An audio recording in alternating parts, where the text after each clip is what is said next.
Yo, what's up guys? Ryan Magin here. First off, I just want to take a second and welcome you to my YouTube channel. If you haven't yet checked out part number 1 to this interview, you can do so at the link below this video. If you've already checked out part number 1, I'm super pumped and I'm glad to show you part number 2, but I just wanted to welcome you to Team Handsome Guy and say what's up. I'm glad you're here. Thank you for checking it out. And yeah, if you want to, subscribe. I put out new content all the time. Talk to you guys later. Enjoy the rest of this interview. Peace. Making tons of YouTube videos. I have a YouTube following, like guys that follow me for advice, which I'm like, yo, I'm pretty not so much introverted, but I don't really like to talk to people. I sit at home, like I'm like, I still have like weird phobias where like I can't film in front of people. Like, I mean, I have I can agree. I agree with that. Like I have lots of insecurities, and it's like, wow, I have to put them all on blast on YouTube every time. Like it's crazy that even for myself to get over those types of confidence issues, to just know it's like, wow, I never knew that like style would bring me to here. You know, so it's like, if anybody was watching this, it's like, man, I don't know if I should dress well. It's like, if you start dressing well, and you're, especially if you're working in like some regular job, you're going to be like, wow, I should be the boss. Yeah. Next thing you know, you have this like confidence. And you may not even have that confidence. Everybody assumes you just have that confidence. And they're like, yo, we need to promote, Ryan here because, he's awesome. So it's I think it comes down to, especially what you said and your buddy as well. It's like comfort zones, If you bring it down to like the style level, and this is something that I always do. And guys who I know who say is like, I want to wear that, but it doesn't suit me. Like I might, I want to wear these sunglasses, but they don't suit me. And typically that's just because they're not used to maybe wearing that style. So it's just like a comfort zone that needs to be broke. Or they may wear something and think, I might stand out in this, so I'm going to revert back to my old clothing, so then I don't kind of get any kind of attention as such. Yeah, I mean, it's like we said, like there's that little meme that's like the circles. It's like your comfort zone, and it's like over here is where the good stuff happens. I love the good shit happens. Yeah, I love that little meme. It's just like, because that's true. Like if people stay inside their little bubbles, and especially you see it. I mean, with style, number one, it's like I made a joke. I was speaking at this event in Miami a couple weeks ago, and I made a joke. I was like, I can tell how successful you are by how baggy your pants are, and I was like, that little, because I'm like an advocate for skinny jeans. Like I think everybody looks better wearing skinny jeans. Yeah, me too, man. And people like, I say that on the internet, like people just fucking hate that because their comfort zones are just like, they hold them back into these baggy, like, Levi's 501s and like whatever it may be. They just don't look good. And I'm like, yo, like you work out, you look great. Why are you hiding it with all this fabric? And you spent $150 on some wingtips. Why are your pants covering them up? Like they just don't get it. And it's that comfort zone fast. It's like, well, my girlfriend says she doesn't like guys that wear skinny jeans. And it's like, well, I can assure you that when I walk by, your girlfriend's probably going to check out my skinny jeans. Yeah. Like, and that's the thing. Like people get so stuck in, and you see it when the people come out of high school into college, they wear the same clothes as they wear into college that they wore in high school. Yeah, for sure. It's somewhere through college, they may evolve a little bit, and then they graduate college and then they wear the same clothes that they wore while they were in college. And then it's like, oh, well, I have to get a business casual wardrobe. Then they wear like the pleated khakis, the boat shoes, like, and they just keep looking terrible, and they might meet a girl somewhere along those lines. And then they end up getting married. And then it's like this mediocrity sets in. They're married, they gain 25 pounds. They stop dressing well and caring about their appearance. Next thing you know, 5 years later, your wife's unhappy. You guys end up, she cheats on you, and boom, now you're like in this dark depression area. Like my girlfriend just dumped me. And then you have this reawakening, and boom. Then it takes all that turmoil to just get out of your comfort zone. Yeah. It's like, why don't you just try something new back here? Exactly. And see where that goes. And it's great. It's like, I mean, you being quite an introvert person as well, and you said that you did some public speaking recently. I remember back when, it was 4 years ago, when I was 21, I had an email come through, and it was from the London College of Fashion, and they wanted me to present on the future of menswear to, I think it was 200 people. And naturally, you get that feeling. It's like, fuck, no way am I going to do this. I hated it at school. I wasn't going to do it. Scrolled down, looked at the price that they were going to give me, and I was like, shit, I have to do this. Yeah. It was a good opportunity, and it was good pay. So I did it, and I remember the first time I did it, like I can't remember any of it. It was such a blur because I just practiced it so much and so much and so much. And then people were like, yeah, you were really good. Did it again 6 months later. That time was a little bit better. Still massive nerves. Did it again 6 months after that. And like now, if I do public speaking, I've done it over and over and over again. I'm cool with it. I still get those butterflies and a little bit of fear, but overall it's cool. So did you have like the same thing in terms of that? Oh man, because I spoke at StyleCon last year, and that was to like probably, I think that was like to 100 people, and that was like my first big or so like speaking. And I mean, I was nervous as shit. Like, I don't remember what I said. Like, I know it wasn't any good. I hope that people got value out of it because I tried to make slides. I don't know how to practice. Like, if I like try to practice, like that's why most all my YouTube videos are straight off the cuff. I just hit recording up. Like, I can't practice or else I sound robotic. So I did that. And then following year, like my buddy Jason Capital has got a huge dating company. He's like, yo, I want to bring you out to Las Vegas. It's about 250 people. You want to speak? And I was like, absolutely. And that was back in December. And I spoke there. I felt a lot better, but I was still nervous. Like, I was still like beforehand, I had to like give myself a pep talk. Like, I was sweating. Like, and I was like, oh my God, like, what am I doing? And then I spoke it there and I did really well. And then I spoke at StyleCon again, this time to like 200 people, and I crushed that one.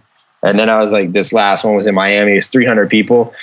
And I was still like, like... You still get it, yeah. Like, I mean, I don't think it's ever going to go away, and then it's like, there's always these challenges too when you speak. I mean, like every time I spoke, the clicker stops working. Like, yeah. I'm like, what the fuck? It says like, you have to improv. You have to like keep going. Like, you got to bring audience. Like, I mean, so it's... Yeah, for sure. But I figured it's like, talking about comfort zones, it's like, I mean, more people are afraid of public speaking than dying, So it's like, yeah, exactly.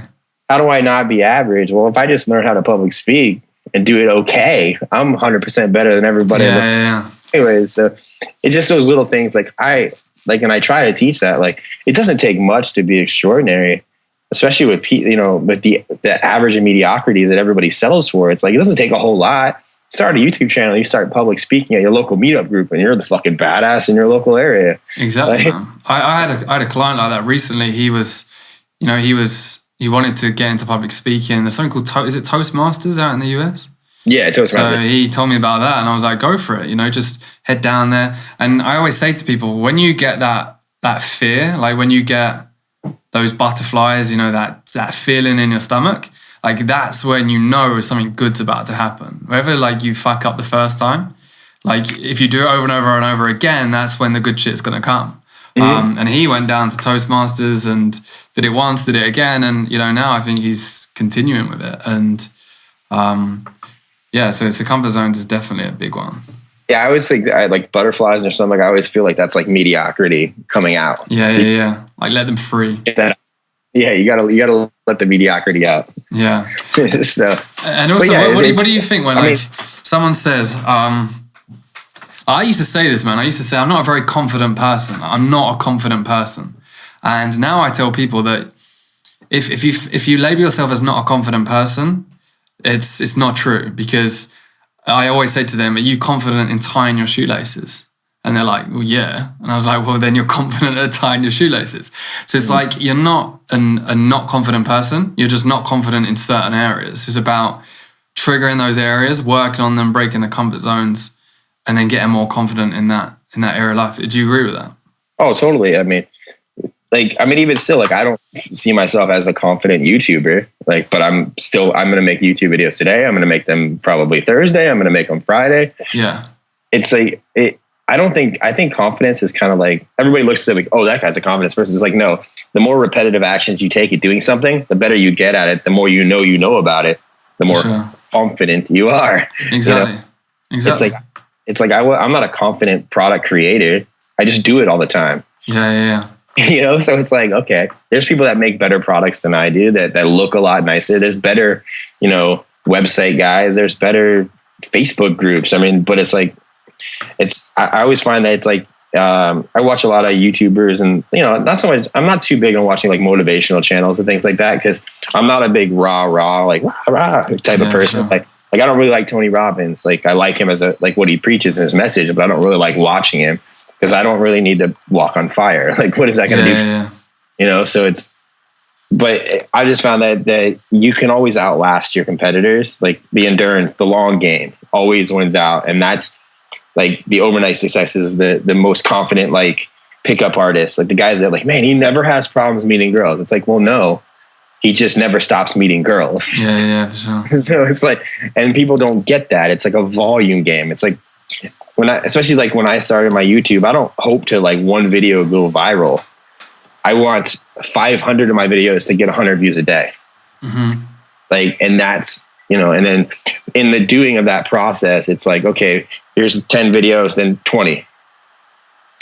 Like, you get these little spikes, and it's I think life is like that in a lot of ways. Like, it's like success is never like a linear progression. It's like, yeah, totally agree, man. You know, like, so and that's where the confidence is built. Like, and you do have to have kind of a fake self-belief, I would think. Like, you got to tell yourself, like, I'm the best dude at this.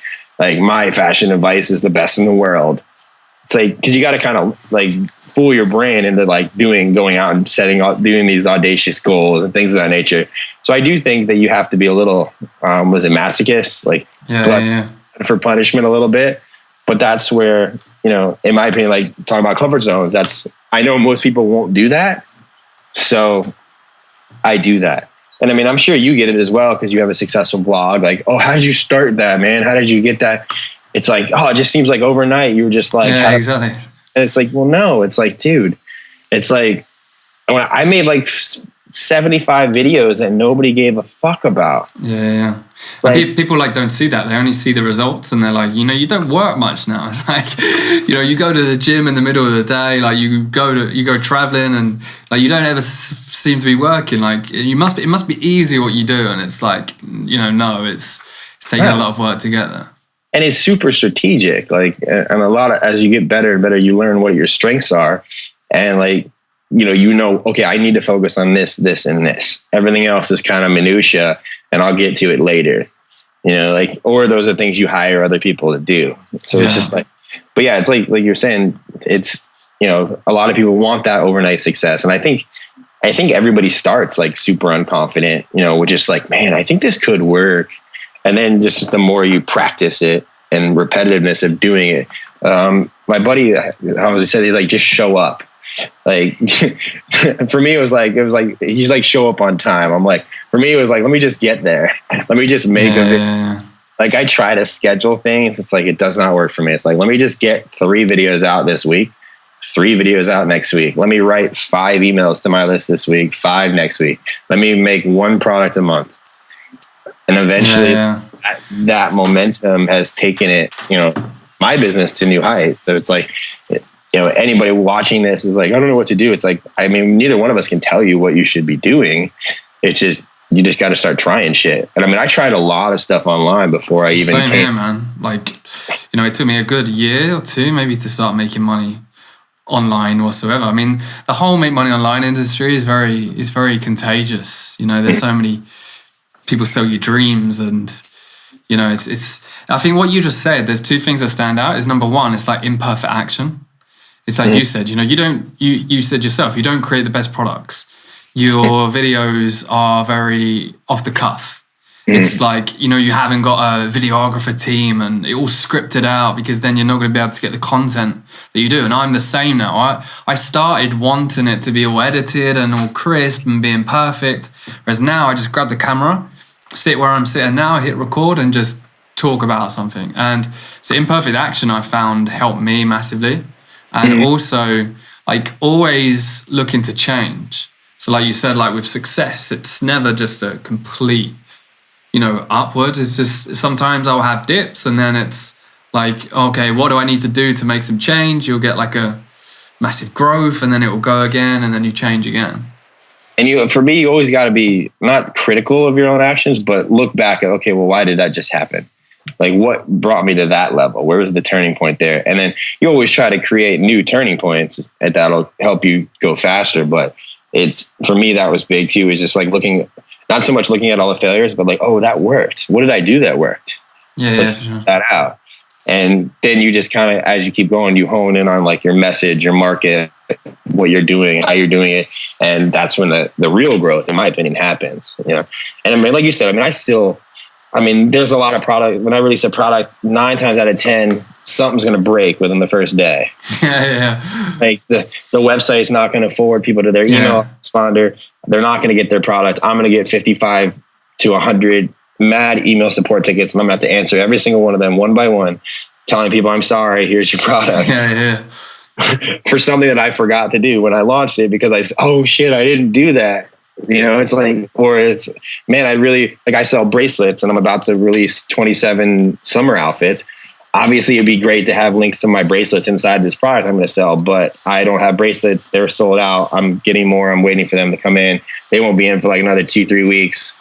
So I'm going to launch the product without the bracelets. Exactly, man. And so many people would put that off, you know, because it's like, oh, this isn't perfect. I'm going to delay this, you know, another month, and then they miss out. Like, and for me too, it's like a lot of people, they do the higher dollar products. Like I've been creating a pretty solid business off of like sub $20 products, like, and just selling them in volume. Like, and that for a lot of people, like, dude, I would never sell my information for $20. It's like, well, that's an inferiority complex. Like, you got some ego issues going on. Like, when I do create a product that costs $1,000, my guess is a lot of fucking people are going to buy it because they trust me because they bought in 37 of my cheaper products. Exactly. You know, exactly. like, you know, so it's things of that nature. Like a lot of people they let their ego come into play, and it sucks to watch. But I mean, I see a lot of people fail online mainly because they just don't keep going. And I think you're helping so many people now because of that low price point. You know, I've just literally finished off. I've spent the last few months writing a book, which is launching in November, and it's like just hit 50,000 words, and it's taken me tons of time. I'm going to launch it for like a book price, which is, you know, like $10. And but the main aim for that is to just help more people, rather than, however cliche that sounds, you know, get it in the hands of more people rather than sell it for $1,000 and help 5. Well, like Dan Kennedy, I study a lot of Dan Kennedy, obviously for sales and marketing and copywriting. Dan Kennedy's a fucking genius. But he always said, he's like, you have like 2 bank accounts. You have your current bank account, which is how much money you actually have right now. And then you have your future bank account, which is how much value you're providing in the world that's going to pay you for years to come. You want this bank account to be bigger than this bank account. Like, and for me, it's like, well, what's the future bank account? It's like, okay, well, that's YouTube videos that people are going to continue watching whether I die tomorrow or not. You know, emails they're going to read that are in autoresponders that they're going to read years from now. Products that are still out today that are going to keep selling years from now. Like, you know, that's like, I mean, that's like real life stuff. I mean, I've been with my girlfriend for a long time now, and I was like, you know, it's like, and now I have a daughter. So it's like, well, hell, like, if I were to like die tomorrow, she could just change the passwords on my account. She'd be getting paid. Like, that's like legacy. That's the shit that like, that's future bank account. So you can't make this bank account so big without getting paid in this bank account. Yeah. And once I got that shift, like I was like, wow, let me stop doing it for money now and do it more for money later. That's when this bank account got bigger. Yeah. And that was a shift. And how is it being a father? So I've got a boy due in July. So she's 32 weeks now. So we've got another 8 weeks left.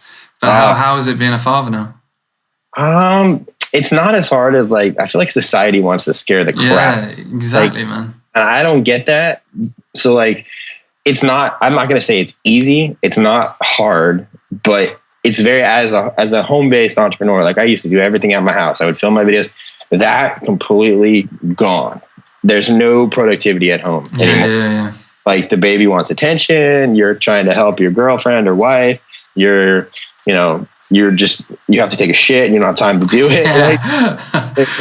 It's so much direct attention that's why I now like been looking for a studio, and I came in here, or like just I would get out of the house to go work, and it's also being able to, my productivity has soared because I have to get so much done now in like 3 hours, because I know the second I get home, I'm probably not going to do anything until about midnight, till everybody's asleep, and I can get like another hour or 2 of work done.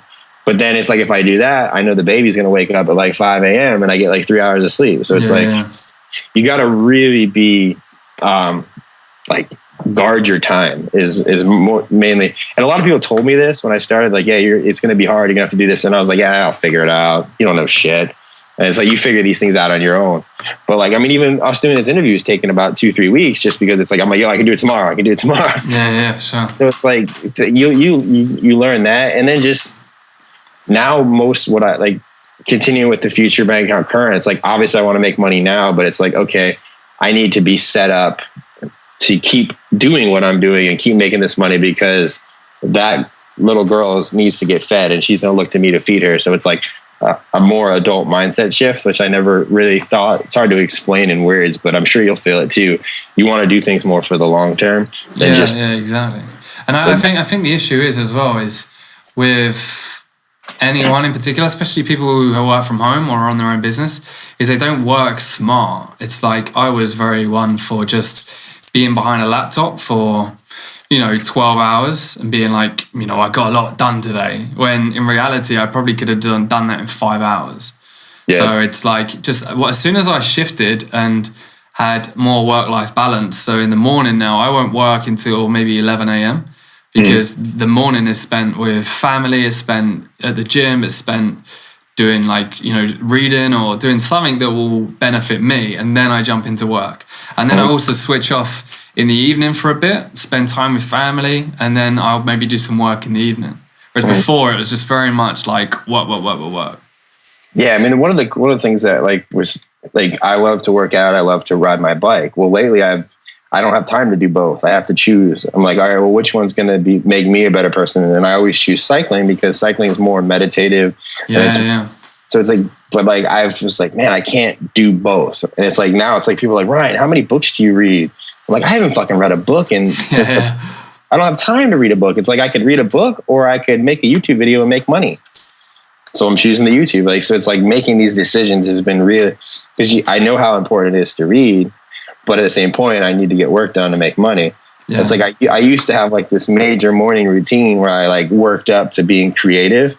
And it's like now it's like I don't have that. I have to be creative right now. Yeah, that's the thing. Time, like you said, time is all about priority. It's like, people that use time as an excuse. It's like, I don't have enough time to do this. It's like, you do, it's just not a priority right now. So if for me, I started to learn Spanish. And I really wanted to learn it, but there wasn't a strong enough why. It was just because it would be cool to learn Spanish. So when I sat down to learn Spanish, it was like, oh, I haven't got time for this. I'm not going to do this today. I'm going to do some work. And the reason is because learning Spanish wasn't a priority. Same with you, reading a book isn't a priority right now. So you're not spending time on it. Exactly. So yeah, and that's for me has been the biggest adjustment, because you realize And like I said, it goes back to society wants to scare the crap out of new parents. Oh, you're not going to have time to eat, sleep. And they it's like they want you to be unhappy. A lot of people are like, oh, you're not going to be able to work out or do anything. You're just, yeah, why do you think I work? Yeah. It's like, no, that was a choice. You made that choice. Yeah, exactly. And it's like, I'm not making that choice. So it's like these things, you have to have your core beliefs, and you got to put your foot down, because it's tough. I mean, me and my girlfriend, we don't butt heads and get upset, but we're she's like, I got to go to the gym. I'm like, no, I got to do this. So it's like, you got to really, come together and work together as a team. And I think a lot of people struggle with that too, because they accidental pregnancies are a real thing. And people that don't give a shit about each other are getting married and they hate each other. Yeah, it's it's hard to work, without butting heads with somebody who you really don't give a fuck about. Yeah. So I think that causes a lot. So it's having a good partner was huge for me. So those are things that I've learned. I'm just glad that I have a good partner in this, and that I'm doing what I've been doing. And it's all learning. I don't fucking know. I'm I wouldn't consider myself a great father yet. I'm just figuring shit out as I go. It's always different. I'm going to come home. I leave work every day at 3:00 now.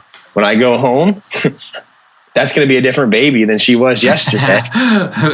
It changes so fast. And and to be able to, it's fortunate to be able to enjoy it.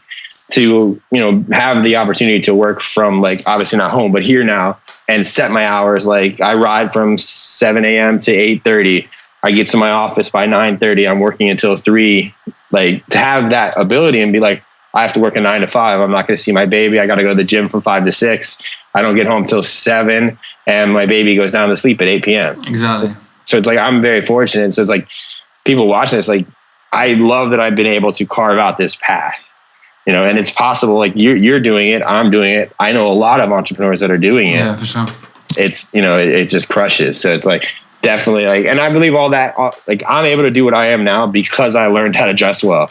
Like, I attribute to style, and like, people are like, that's fucking weird. It's like, no, that gave me the confidence to be like, fuck this. I'm not a loser. I'm going to fucking type and make videos and do all this shit. Speak in front of 300 people. And now, you know, 2 years later, here we are. It's the same with me, man. I mean, that really started the journey for me as well. So as soon as I improved the style, then, you know, everything started to change then. Like, I started to become more self-aware. I started to enjoy work more, you know, work started to do better as well. So awesome. Let's end it on one thing. I'll say mine and you say yours. What's the number one habit that you do every single day that you feel benefits you the most? For me, my number, it's more or less, it was like what I spoke about, choosing between working out and riding my bike. I ride my bike a lot because, for one, like, I'm big on finding like $1 million, like, networking with a lot of people, but still getting exercise while you do it. And cyclists is a really great group of people to hang out with. Yeah. Because the buy-in to buy a cool bike is about $5,000. So you're not a broke person doing it. So you tend to meet higher successful people. So, it is always surround yourself with as many successful people as possible, whether or not they're internet entrepreneurs, they're lawyers, doctors. Just get around people that are making money, you know, in the 6-figure range, is to start there. Because for most people, that's hard to grasp. But for me, it's like, once you surround yourself with people that they drive Mercedes, they ride $5,000 bikes, so they buy $7 coffees and they don't give a fuck about it. Yeah. Like, it's like getting in that mindset changes you. And then you'll also see those guys don't dress like shit. Those guys, they have manners. They provide value in the world. Like, being around that and seeing it firsthand is huge. I'm huge on environmental exposure. And I mean, that is, you know, kind of just morph that with getting a hobby where you can, like, is a little meditative. Like, for me, like cycling, like, if I don't ride my bike, at least, I mean, I ride 100 miles a week. If I don't do that, my work suffers. Yeah, I'm not clear-headed. And for other people, that might be paddleboarding, wakeboarding, skimboarding. Like, do shit that you enjoy that keeps you. But while I'm doing that, I have like my notepad on my iPhone, and I'm fucking, like, there's been rides where I pull over, write shit down, and start going again because I'm coming up with so many ideas. Yeah, because you're in like that meditative state, yeah. And those become the products that my people purchase from me today. Yeah. So I 100% agree. And then that could be working out for some people. That could be basketball. That could be baseball.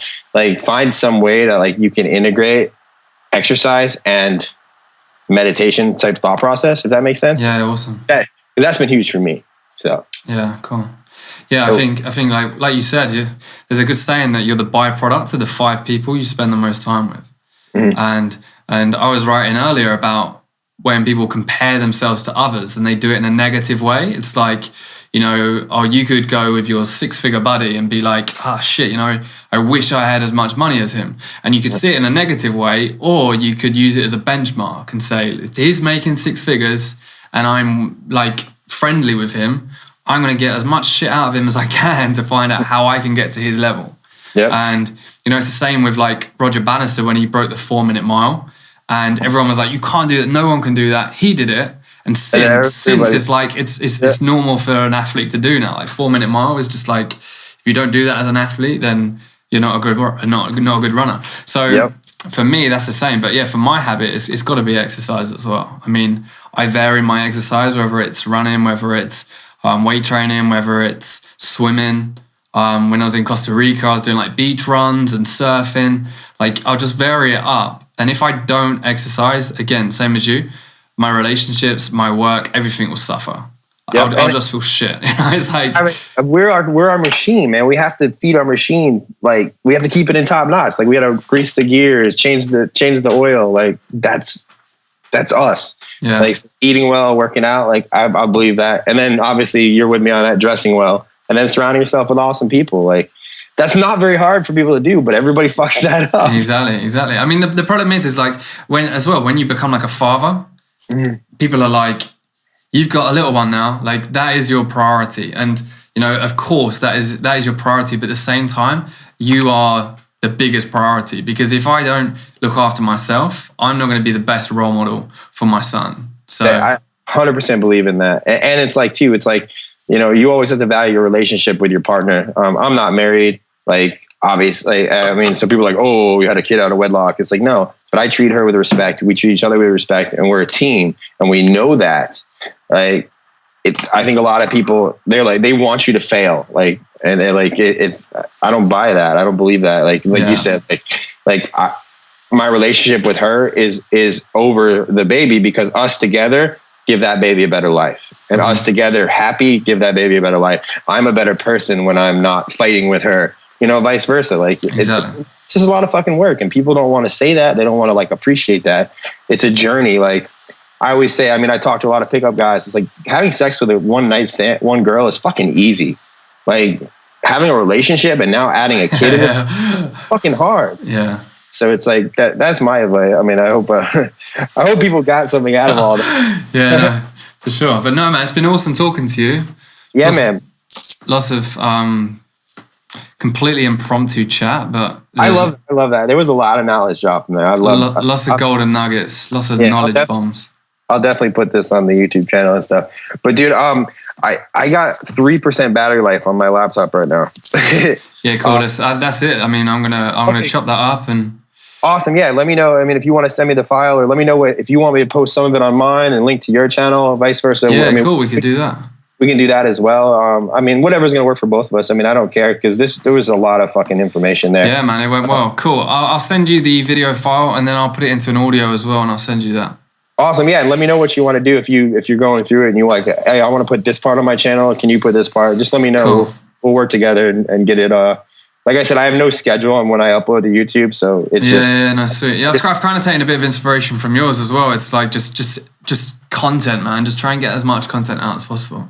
I don't like the word content. I just say value. Like everything I do is value. Just like, because you say, if you tell people it's value, they just think it's value. It's like, I'm trying to sell you this. Like I've been paid to make this video, but it's value. It's value. For sure. That is cool, man. All right, I'll send you this in an email as well. Awesome, man. I appreciate it. It was good chatting with you, All right, buddy. And you. Speak soon. Peace out, man. Bye.